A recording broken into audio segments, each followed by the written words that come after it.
Hello guys, I'm going to be teaching you how to replace the starter motor on your 120 Prado, which is down there in the bottom left hand side of your engine bay.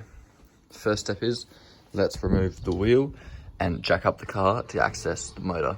So now that your wheel is off, you're going to make a quick look and make sure that your starter motor actually matches up for what's going to be replaced. So you can see that motor there with the little tag on it, and you can see this is going to fit in there nicely with two little plugs there, this one here and this one here, and you can see they're going to fit nicely down there in the top left. So now we've got to pull this one out and plug this one back in. So to start pulling the old starter motor out, we're going to first start by pulling this lead off here by undoing this little nut, and we're going to pull this little plug out here, and then all we have left is a bolt here and a bolt up there which we've got to pull out, and then the whole unit can come out. I've got this lead off here now, and I've got the plug out here.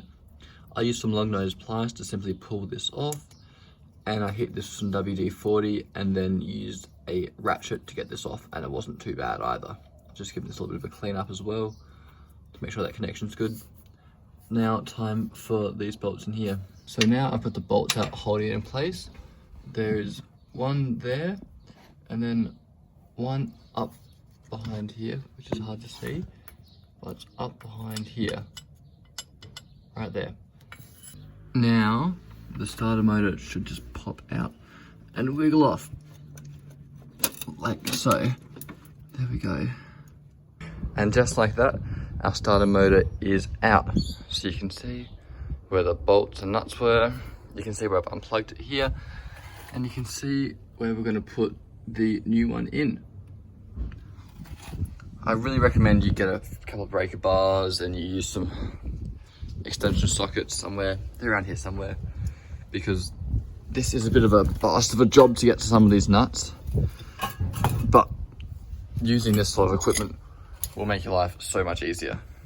I've got to take this thread and rod out, this stud out to put into the new starter motor. So I've chucked this in the vise, I've put two nuts over it, and now I'm just going to unscrew this stud.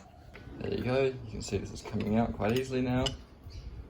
Untwist it, and we're going to do the same process but repeat it for the new one and put it into the new starter motor. So now that stud is firmly into the new one, and I can back these bolts off and start reinstalling this into the car. So I've now got the new starter motor in, just sitting there lightly.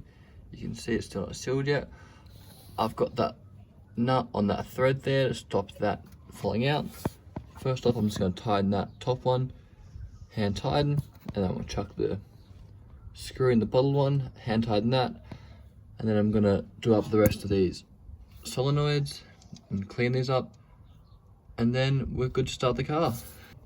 So now I've got those bolts back in, just hand tight up there and in here.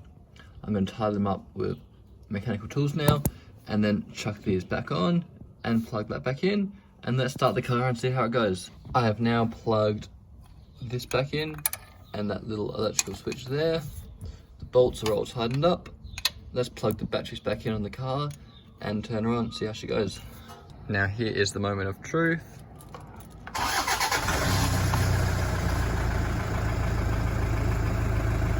Beautiful.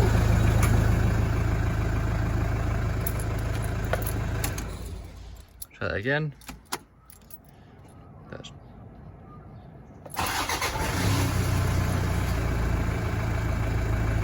She sounds great. Very happy with that.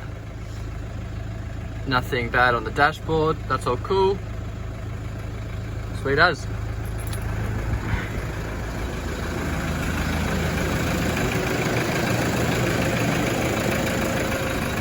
Time to put the tyre back on, and away we go.